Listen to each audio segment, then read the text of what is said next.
This episode of the Golf Gambling Podcast on the Sports Gambling Podcast Network is brought to you by Underdog Fantasy. Play their fantasy pick'em for a chance to win 100 times your money in golf, NHL, NBA, and more. Sign up today at UnderdogFantasy.com. Use the promo code GOLFSGPN to get a 100% deposit match. Plus, we're also brought to you by NFL Draft Bingo. Play NFL Draft Bingo for a free chance to score $100 on an SGPN gift card exclusively on the SGPN app. All right, D-Gens, welcome back. It's your boy, Boston Capper, with the god of golf himself, Steve Schemmer. We're not talking about the shitty LIV event. Oh, not LIV event. We're not talking about the shitty PGA event in New Orleans. We're talking about the LIV event tonight. Steve, on vacation, coming from remote parts of the U.S. What's up, buddy? It's okay. I'm in the Outer Banks. I think I said that last week on the show. Now things are good. As we just talked about before the show. Vacations definitely are different with two kids now instead of one. I can no longer just pass one kid to my wife and say, you know what, I'm going to go for a walk, or I'm going to do 9 holes, or I'm going to go soak in the hot tub.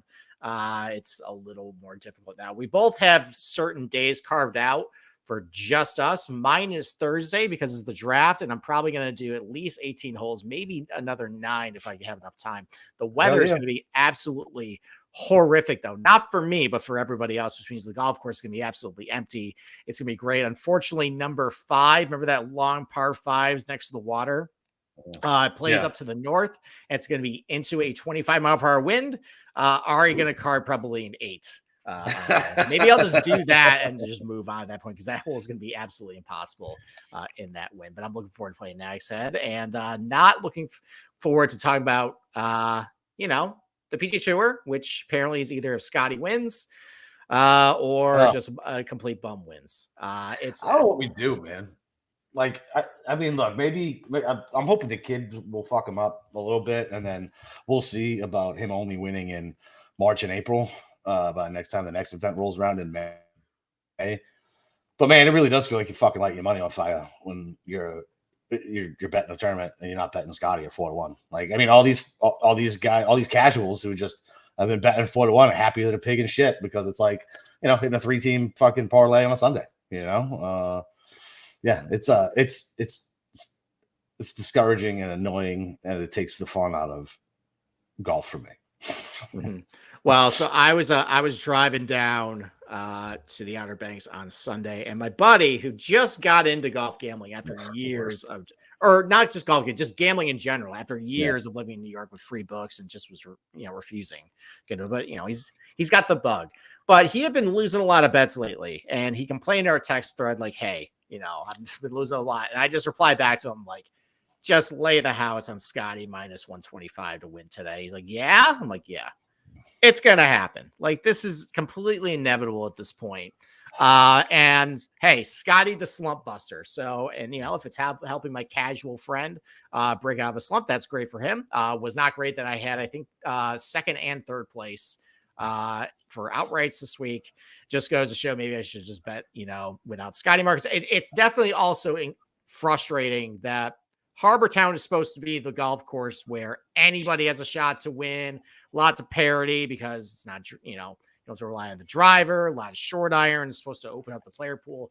And the fact that Scotty went out and won it by multiple strokes is highly, highly frustrating and concerning for the rest of the year.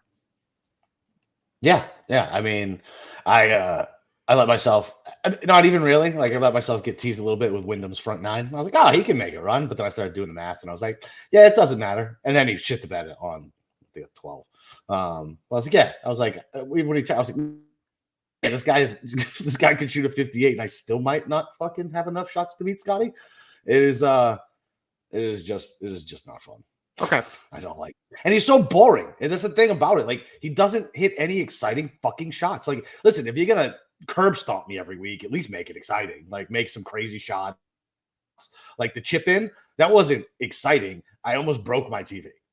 I was so fucking mad when he chipped in an eagle. I was like, oh, there it is. That's it. That's all she wrote, folks. I went outside and started doing fucking yard work. Yeah. Well, the thing is about Scotty, and people want to compare what happened with Tiger. And Tiger obviously he had the off the course stuff, but when he was actually in his prime of winning, no one knew about that. And his post round interviews were just robotic. It's a lot like Scotty. I remember how like he basically Tiger's image was so tightly managed off the course. He's like Brady. Tiger and Brady, I put like on the same level. That's what they did. They had a team. They didn't say anything in press. I don't care if Scotty says anything in a press conference. Do something amazing that makes me go, holy shit. Well, that's the thing.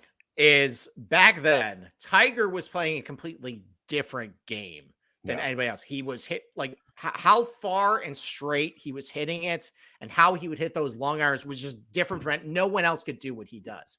And Scotty, listen, there's a lot of guys that can drive it just as far and as straight as he can. There's a lot of guys that can hit his iron just as good as he is. There's a lot of guys that can get up and down just as good as he does. But the fact is he just does it all so much better combined than everybody else. And Tiger at least got excited and had some juice behind it when he actually made a good shot or he would show emotion. Scotty, you're not really getting that. And that's I think the key difference between, the viewing experience of Scotty versus Tiger at this point. Let me ask you a question though. Let's just go through, let's put a little bow on this. Let's go through Scotty's, just off the top of my head, his schedule probably the rest of the year. And how concerned are you that he's going to win it? So he's going to play Quail Hollow, driver heavy, ball straight, long iron contests. Is he going to go out and win that one? I mean, I'm going to be worried until he makes me not worried anymore. I really feel hopeless. Like I don't know how to describe it. Maybe that's why I'm all fucking bummed out this week. Like I don't even have a tournament that I give a fuck about where I can bounce back. I got a shitty PGA team event where the books are goddamn criminals, and all these guys are like the Hard Rock is an absolute criminal organization. Like some of these guys that are 50-1 are like 121 on the books. So I can't even get excited about these bets. The live bets, same thing. Like I get shit odds. But listen, I'm at least I don't even know what time the thing's gonna be on. Like I don't know. I'm just frustrated with golf as a whole. And then tomorrow they're gonna have their fucking equity meeting to find out how much richer these douchebags are gonna get. Like great. Outstanding. All right. Well, Scotty's schedule probably the rest way. He's going to play Quail Hollow, going to play Valhalla, which, to be honest, when we do the preview for Valhalla, it's going to be like just Scotty written all over it. After that, probably the Memorial. He's had a lot of success there. Ball strikers reward straight and accuracy. That's not going to be great for that. Pinehurst, we were going to put him on Bermuda. And while it's tricky around the green, Keimer just putted everything from off the green. So you can actually be a pretty bad scrambler and do well there. Yeah. That one, I think it might be, I mean, listen, anything is calling a course not a Scotty course is a reckless opinion. Yeah. But I don't think he's going to win the US Open. And then the Open, whenever he's gone overseas and played on some of those slower greens, it hasn't gone all that great for him. Now he has a new putter though. So I think the Open and US Open is safe from him. I think the PGA is definitely ripe for him. And then you got the FedEx Cup playoffs where nobody cares about those. I don't care about those. No, after the Open Championship, golf season is essentially over by and large. But I think you hit the nail on the head earlier that let's just hope the baby kind of messes. Okay. Yeah, like let's hope. Like so, my my second youngest was colicky, and so it was me and my wife like just ships in the night. Fucking passing each other. We trade shifts. I did night shift. She did day shift. And there was no sleep in the house for like fucking. If we didn't have that, there was no sleep in the house for like 3 months. Yeah. The difference is that Scotty's so rich you can probably hire like a night nurse or something to handle all. Yeah, but do you feel like I feel like maybe Scotty's not that type of guy? I would hope not. I think that's pretty scummy to do that. I think probably as a new dad, you probably should get used to being. I mean, think about how you were with your first kid. You know what I mean? Like it was just like in awe. Like, oh my God, this little tiny thing is mine, and I cannot break it. And that's true. Just every little thing. As a dad, I was so scared to do anything, like changing the diapers. Like, oh my God, I'm gonna hurt her arm putting it through the onesie. You know what I mean? Like. Yeah. So I hope he has the same thing, and he should be completely distracted from golf and enjoy his new baby, whether it's a boy or a girl. I don't know which one. Okay. Well, for everyone's sake, especially with the gambling markets, if we don't want to be betting Scotty without Scotty markets, let's hope that baby really screws things up. So, exactly. All right. Why don't we take our first break, and then why don't we actually get to talking about LIV and this golf course and who's going to play well? Let's do it. All right, listen, it's NFL draft this week. The Patriots are going to screw it up if they draft McCarthy. You're going to see me have a stroke on SGPN's watch party. So they got you covered all week with draft props, mock drafts, and like previously mentioned, the NFL draft watch party. Tune in Thursday night on the Sports Gambling Podcast YouTube page and hang with the guys for the best NFL draft party out there. I'll be representing the Patriots per usual. Steve will be on there representing the Giants with the big giant contingent in this network, all you lost souls. So make sure you download the SGPN app for your free shot at winning a $100 SGPN gift card with the NFL Draft Bingo. Who's doing the Giants with you? Is you and Oh, it's like everybody. I think Terrell's doing it. I think Nagels is going to hop on too. I got to text Mush. I don't know why he's not doing it. He does the Patriots with me every once in a while. I don't know why he's not doing it this year. All right, well, maybe he can hop on with you then. And, when you guys trade out of 3. Dude, I will not be happy. Dude, I'm sure you don't remember, but when Mac Jones got picked, I was screamed. I was like, I don't fucking want Mac Jones. No, and then we a week later when we did our all right. Yeah, I talked myself into him, dude. You did. You did. Yeah. It's just like I kind of talked myself into Saquon. I talked myself into I never really talked myself into Daniel Jones. That was a good take. I never talked myself into Kadarius Toney as well, which was that's also true. That was a good take. So all right, let's talk about where they're gonna play this stupid LIV event this year. Yeah, although I shouldn't say that. Yeah, dude, this was a great event last time we played. Yeah, of all the LIV events, this is the most successful one because the crowd energy down there is actually palpable. And the reason why, and this has been a big complaint with a lot of the Australians and why they actually went over to LIV, was Australia was criminally underutilized by the PGA Tour. They had a WGC event like way back in the day there, but it's a passionate golf country. And they just never decided they want to do, a tournament there. Yeah. And a lot of the Australian golfers cited this as a reason, saying, hey, they want to play in front of their home crowd. And I think, even if they had like a couple fall events, or you had maybe the PGA Tour co-sanctioned the Australian PGA, Australian Open, kind of like what the DP World Tour did. Maybe those guys, maybe LIV doesn't happen. Maybe LIV ends up, because they have still this Australian base and, the need for a world tour isn't quite as much because you still have a presence here. I don't know. But this is at the Grange Golf Club. So it's a very sandy piece of turf.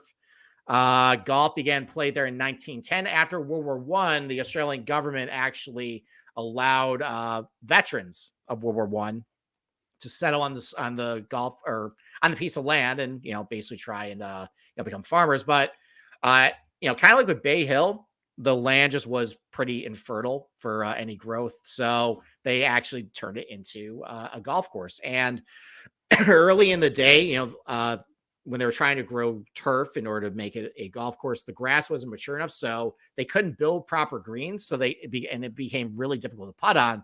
So the greens actually what were the greens?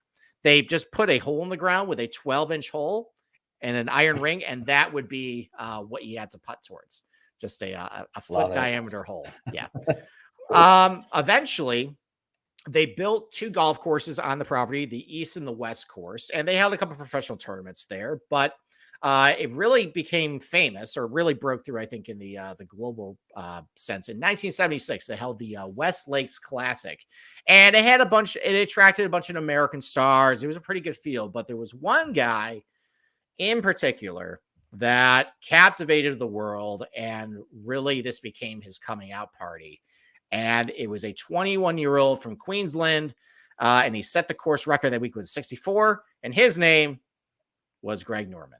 And Greg Norman's first win came on the East course here. Now, remember last podcast, we were talking about the schedule, about how they set up where they go.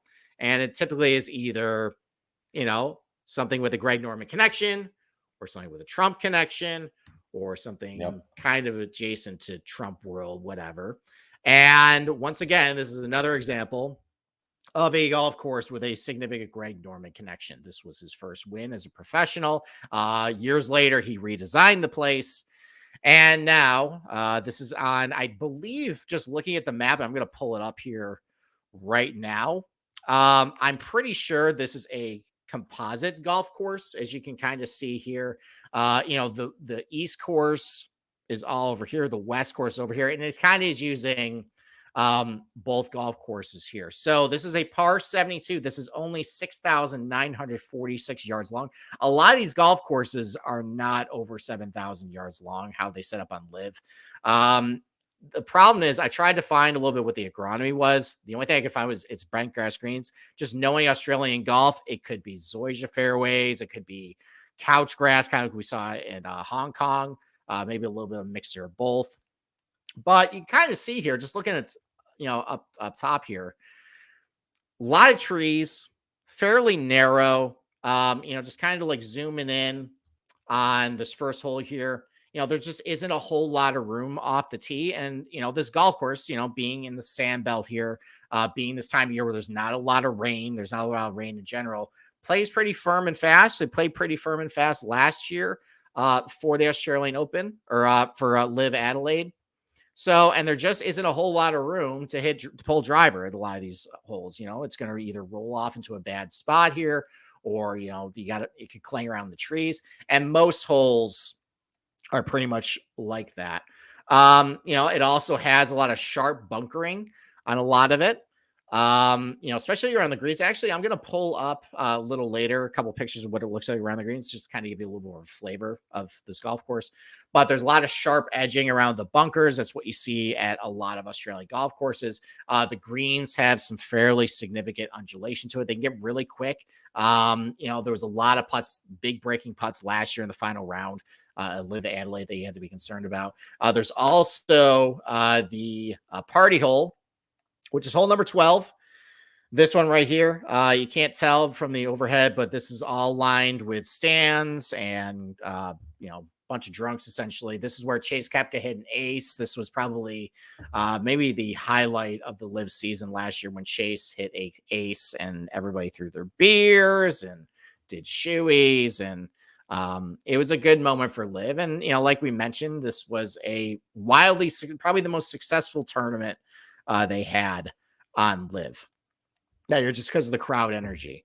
Did you watch any of this last year in the middle of the night, or did you just kind of leaderboard? I think I did the rewatch on YouTube after the following day, and then I think I woke up to find out that Taylor Gooch ran away with it. And I was like, I'm not watching that. Well, we'll get to the leaderboard in a little bit. He didn't quite run away with it. Well, the first 2 days, I remember he shot like shit, but he won by how many strokes did he win by? He won by a chunk. He won by 3 still. But I'll show you how much he was up after 2 days. And so I bet Taylor Gooch last year. After 2 days, I'm like, all right, well, there's no way he can blow this lead. And he almost did. But what I want to show you right now is some pictures of the golf course. So this is part of the West course here. You have this, you can see kind of the sharp edging of this bunker right here. This is a fairway bunker, pretty long here. Kind of reminds me a little bit of some bunker you see at TPC San Antonio. That is a similar, that's a fellow Greg Norman design. Also is kind of inspired by Australian golf as well. This picture, though, this also definitely resembles a little bit of TPC San Antonio. You know how deep those bunkers are and some of the sharp edges here. And, these green complexes kind of look a little bit like that. So that's kind of an angle you might want to take is I'll go through last year's leaderboard. There's some guys in the top 10 that have a lot of success at TPC San Antonio at this place. So you think about TPC San Antonio, when we look at that predictive skill set chart, driving isn't very predictive there because, it's fairly narrow. Everything's really right in front of you. I can play kind of firm.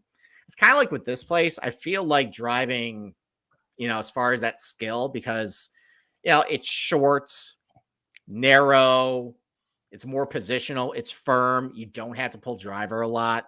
Feel like that kind of shrinks the gap a little bit between those guys and here. I feel like just based on the short scorecard yardage, it's going to be a lot of short irons, and, we kind of saw with scoring last year. Scoring is pretty good. It's really going to be a lot of putting. guys maybe good short game if they're playing Furman, a little bit windy. That's a bit of an advantage as well. So, I mean, just looking at these pictures, though, definitely reminds me of that golf course right off the bat there. So let's look at this, the leaderboard. So Taylor Gooch was up 10 after the second round, 10 shots. And felt pretty good about that. But I was actually on my way to the Outer Banks last year. So, I had my kid in the hotel room because I was a solo dad traveling down at that point. Oh, I forgot about that. Yeah. So she woke me up around, I think, like 11:30 or so. I'm like, you know what? Why don't I just tune in and see how it's going? And, I turned it on. The lead was 7. I'm like, okay, things are probably fine. But then it turns to 6 and then 4. And I think the lead actually got down to 1 at one point. Jesus. And I'm freaking out. I think I'm texting you at this point. I'm saying I'm gonna quit. I can't nail an outright with him up by 10 after 2 rounds, what's the point of all of this? I'm like, I think I texted you at one point, this is rigged. Yeah, because Cam Smith was making a charge. And at that point we had no idea because who knew if it was rigged or not. Yeah, who knew?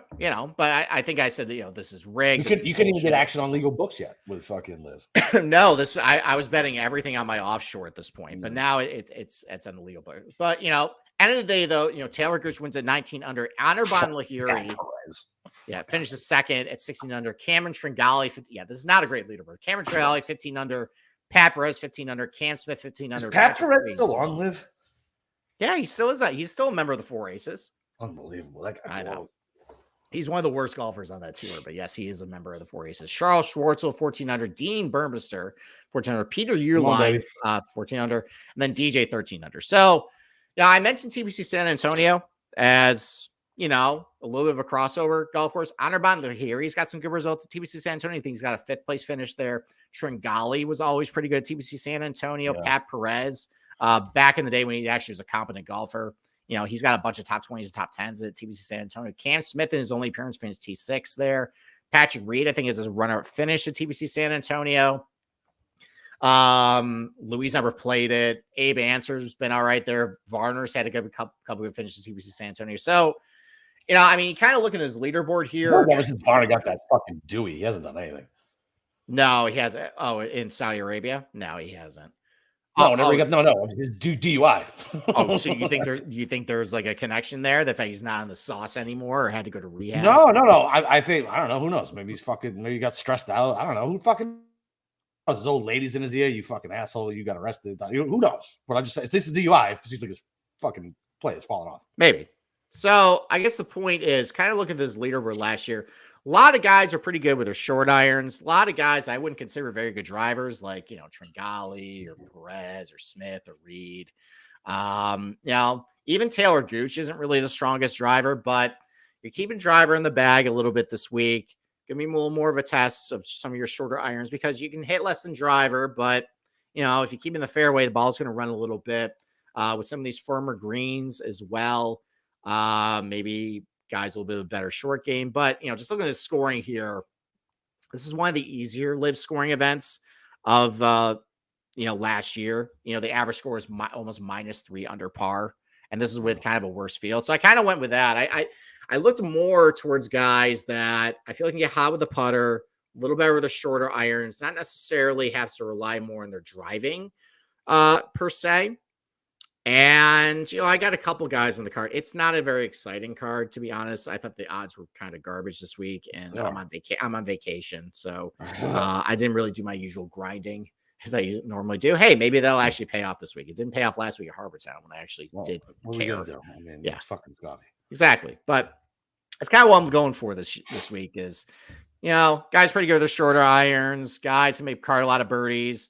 I think kind of looking at this golf course sets up a little bit like Hong Kong did, where, that was shorter positional, and you saw Cam Smith, Abe Answer, like those guys, were in the playoff there, kind of shading more towards those types of golfers versus at Doral shading more towards the drivers, the bombers. It's a little bit of different strategy this week for this one. So, all right. Do we have another ad break or do you want to just get right to the odds? We do. Let's finish paying our bills, then we'll fucking finish. Okay. So listen, NBA playoffs are here, and so is the NHL, by the way. And our sponsor at Underdog Fantasy wants to make it a lot more interesting. Underdog Fantasy is the easiest place to play fantasy sports. Playing the pick'em game is a simple way of selecting higher or lower on player stats like points, rebounds, assists, and so much more. Make entries of all basketball or mix and match across your favorite sports. You can win 100 times your money, and it's a ton of fun. Underdog's available in 30 plus states, including Cali, Texas, and even Canada. So pull up Underdog Fantasy, .com. Go take a look at what they got. New customers get a pick'em special in the lobby when they sign up. Basically like a free square. Underdog will also be running a ton of cash promos, bonus cash, airdrops, specials, giveaways, and more throughout the NBA playoffs. So make sure to follow Underdog Fantasy, at Underdog Picks on Twitter to keep an eye out. So like I said, it's available in 30 plus or more states. And they just launched Champions player versus player format in Florida. They gave me an airdrop yesterday. So I was very appreciative of that. I'm glad they're back in Florida.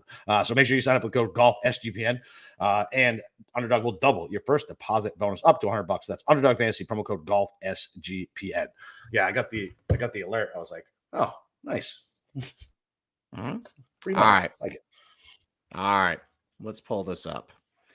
So this is the odds board. These, again, not actual strokes gained. This is my own metrics. I don't want anybody to get confused by it or have to pay a premium subscription in order to forget this stuff. But it's fairly representative of what guys been generally doing on LIV. I don't have any of the Masters results in here because like the setup of the Masters and the setups of these LIV events, I don't really want to throw that in here. So if you want to look at how these guys did the Masters, a couple of these guys, I bet, I'm going to refer to the Masters results because it was recent. But overall, those, I'm only want to look at like how these guys are doing on LIV for this stuff. So top of the odds board, you got John Rahm 6-1, Joaquin Niemann 10-1, Nate DeChambeau 10-1, Cam Smith, the hometown hero, the narrative boy at 10-1, Terrell Hatton 12-1, Gucci 14-1.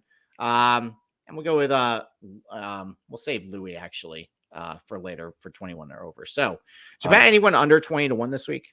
No, I haven't bet anything yet except okay. So you really except farther down the board. I want to wait to talk to you. Okay. Like, what the fuck, whatever. Like, what am I gonna do? Like, it's not like these fucking odds move. Like they stayed the same. No one's burning out the fucking LIV odds. I haven't seen any move anyway. I was considering Cam Smith, but a 10-1 on the stupid narrative. I don't know. Like, I mean, look, you can certainly do worse. Like, I don't think Bryson's gonna do anything this year. I don't care. I don't think DJ gives a fuck about anything after his performance in the Masters. He won't be getting any of my money moving forward. Brooks can't give a shit. Oh, I'm sorry, we're still on the top of the board. Hatton. If Hatton was a little deeper, I'd probably take a look at Terrell. But Cam Smith is the only guy I'd bet on the 20-1. Okay. So I'm not betting Cam Smith outright. I am not a buyer in the narrative. I think him coming into the Aussie tournament, like listen, I'm the same guy that's been saying don't bet Scotty. Up my face. I'm not betting the outright on Cameron. However, the fact that I said, okay, a lot of short irons, driving, I don't think matters. Got to hit a lot of birdies. I feel like I would be really foolish to just full fade Cam, even though he has not been hitting the ball well, really, for most of the year. And even if you look at the Masters, he didn't hit the ball very well at the Masters either. So this is he hit it okay 2 of the days, right? What's that? Did he hit it okay 2 of the days and he wasn't doing it with the putting? I know he lost strokes tee to green on the week for the Masters, which is not great. Well, Cam Smith. So I did bet Cam Smith's top 10. It was -105. Okay. So I also did too. I feel like that is just kind of just dumb to full fade Cam Smith in Australia on a golf course that rewards a lot of short irons and driving doesn't matter how much. It kind of sets up a little bit like LIV Hong Kong. Yeah, I got even odds for a top 10. I just ended up betting that. Yeah, why not? Okay, why not? I did bet Hatton though. I bet him 12-1. He's been putting really well. Yeah, he's playing great this year, and I think the fact that he actually top 10 at the Masters, a golf course he hates, insane, which is nuts. To me, it kind of gives me the impression that maybe he's actually playing pretty good golf right now. He hasn't won in a while too, and I feel like Dubai. He last won in 2021, I think. Dubai. At Dubai. So I hit the double that week.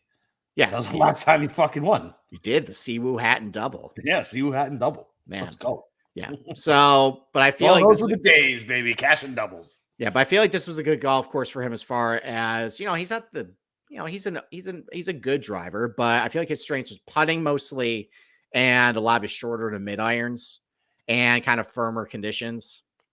So I think this is a good fit for him. And Terrell definitely fits in with that Aussie crowd, no question. He does. He does fit in with a little bit with that vibe there. So maybe I'll join you on him. Maybe I'll join you on him. Okay. I know our producer is bet Cam single bulleted Rom.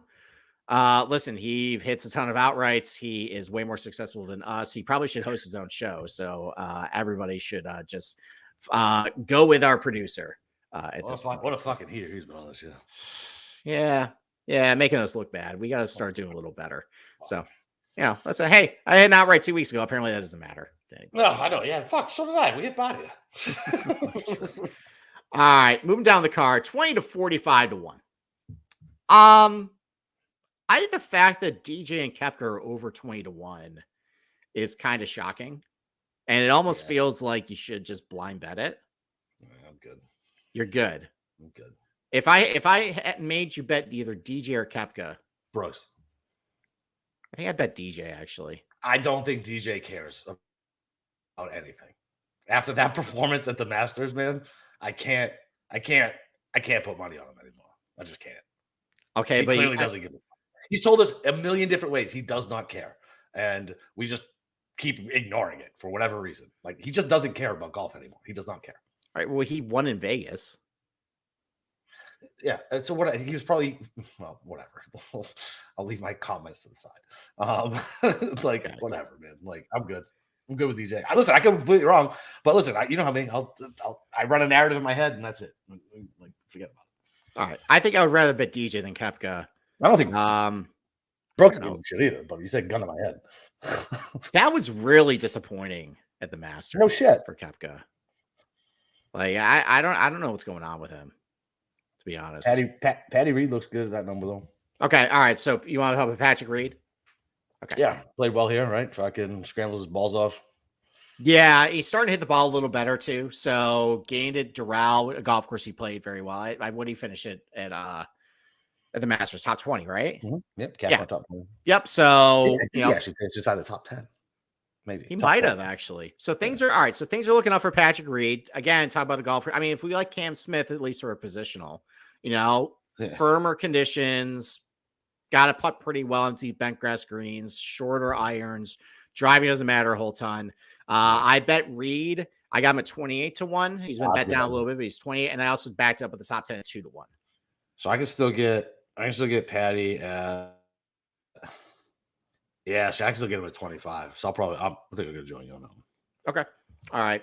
I feel like this is kind of a sucker bet though, but I also bet Louis at 25. Yeah. Why not? I mean, the putting has been pretty good on him this year. He's been hitting the ball not all that great, but I feel like the tee to green stuff this week isn't really going to matter as much, just because it's just off the tee. It's not going to matter here. It's going to be a lot of lesson driver irons off the tee. He's been pretty good on firmer conditions, and I also backed up the top 10 on hit with the top 10 hit plus 170. Yeah.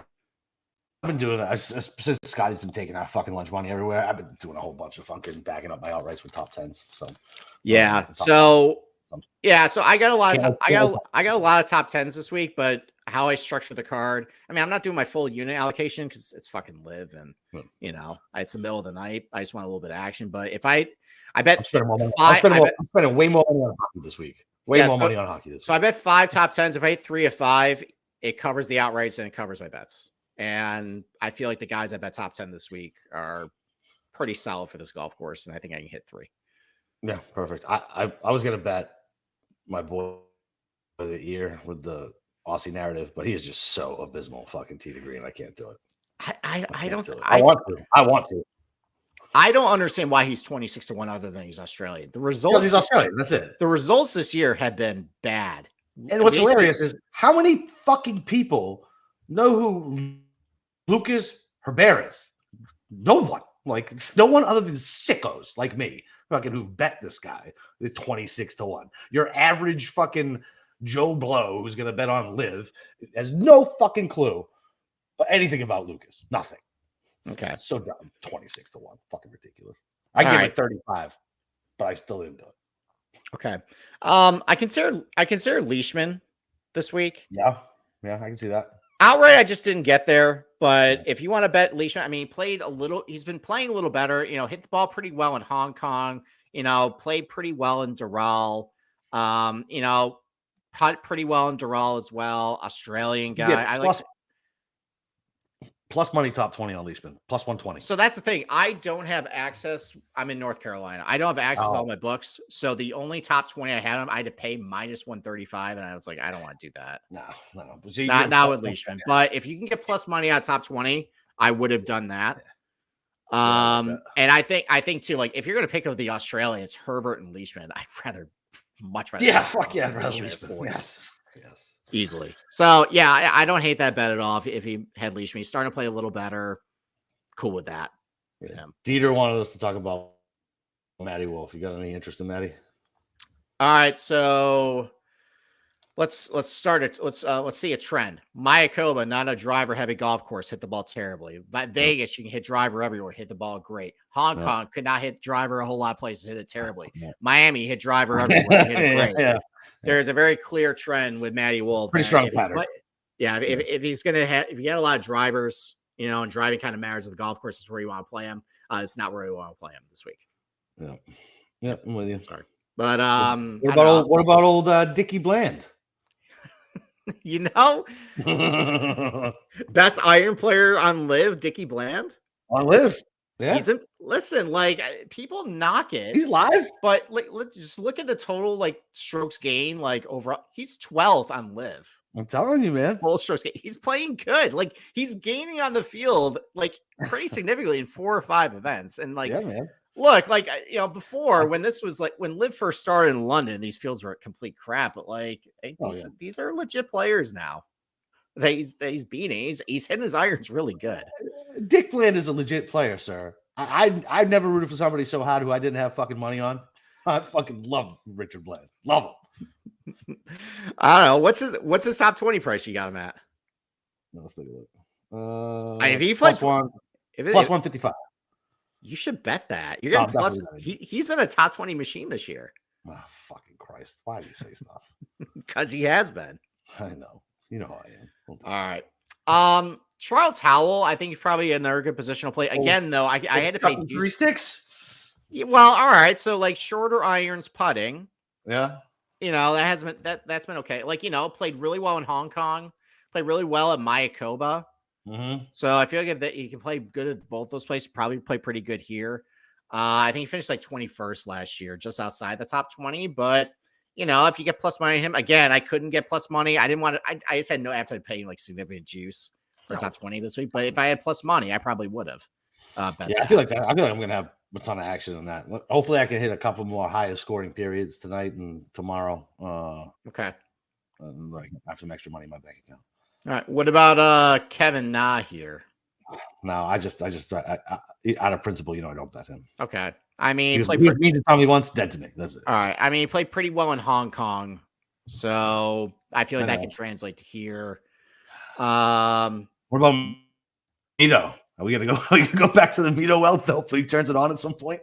No, he's like 85 to 1. I can't. 85. I can't. I'm done, dude. He's a horrible putter. Yeah, he's not. He's horrible. I mean, other than Mayakoba, which the only reason why his putting number is so good at Mayakoba is because he missed every single green, so he's just scrambling. So he had a lot of 1 putts, which is the only thing I can really measure on LIV with the putting. Other than that, though, just terrible. Yeah. Cannot putt. All right, fair enough. I mean, down the card here, I mean, I don't know. You get on a shorter golf course with, making a lot of birdies. You got to be a good putter. I mean, Ian Poulter, maybe. No, I'm good. All right. I'm probably not. Being honest, really I'm not coming down here. I'll throw a top 20 on Anthony Kim just because. No. I do. Listen, listen. It's 8-1 for top 20. Do you want me to take your action? I'll take your action on that. You want me to take your action? 8-1 top 20? Sure. I'm not actually going to take your action. Bet it with your book at that point. But come on, man. He's trending in the right direction. He's trending in the right direction. He didn't finish DFL last week. Okay. All right. That's trending in the right direction. Fine. That's really about it. So, I mean, I bet Hatton, I bet Louis, and I bet Reed. I got top 10s on Cam Smith, Hatton, Reed, Louis. I also bet on Gooch. That was the 5th guy. I got all these guys at plus money for top 10. Again, if I hit 3 of 5, then I make money on the card. That's all I'm really going for this week. And that's the card. That's really about it. Yeah, my card's not done. I'll put it out. But I think I'm going to join you on Terrell. I can still get him at 11. Okay. Patty at 25. I think I'm going to go Bland. Fucking 50 to win. Okay. Yeah, man. Fuck it. I'm going to bet him top 22 at plus money. Okay. I'll bet him at plus money. I'll bet Reed at plus money on top 10. Oh, wait, can I get him plus money in top 20? I mean, I got minus 115 top 20 for Patty Reed. All right, sure. Leishman top 20. That's what I'm looking at. And then I like that bet. I wish I had access to better numbers on Leishman. I would probably have a piece of something if I did. Okay. I like that bet. We'll see how these hockey bets turn out tonight. We'll see how much I fucking throw down. All right. I got nothing else. You got anything else? No, other than fuck the Maple Leafs. Let's go Bruins. We're gonna talk on Sunday, right? We're doing Sunday? No, I'm traveling that day. That's what I thought. The preview might be for it's the Byron Nelson. Which, I mean, do we need TPC lead, baby? Let's go. Do we need a preview? It's gonna be like 30 under and a bunch of birdies. Oh, you know who we should have on? I should see if Jeff wants to come on. Okay. He fucking plays that cool. You know, he wants to defend TPC Craig Ranch. No, he just plays it all the time, so he knows. He just plays it all the time. Honestly, it's probably going to be something pre-recorded. Just Jeff. So all right, so I'll talk to you on Tuesday. Okay. My mood will probably be miserable, and depending on the schedule, it might be a later show because I'm not going to do it during a Bruins game. I'm just not. Okay. All right. If it was a big event, sure, but not the fucking Byron Nelson. Okay. So that means it might push to like 9:30. Okay. 10. All right. Well, then you'll hear from me at least, hopefully before Sunday. If not, then you'll definitely hear from us next Tuesday. Hi, Brian. Sorry, buddy. I had my screen blown up. I didn't see the chat. And sorry about your Islanders, even though I cashed the 14-1 Carolina when they were down 3-0. Thank you. Yeah. So yeah, Tuesday, Steve will put out his preview. Everybody just bet KH Lee when it comes out. He's going for the 3-peat. And other than that, let's cash some fucking LIV tickets. Scotty can't take out money this week, so let's all be happy about that. And we'll talk to you next week.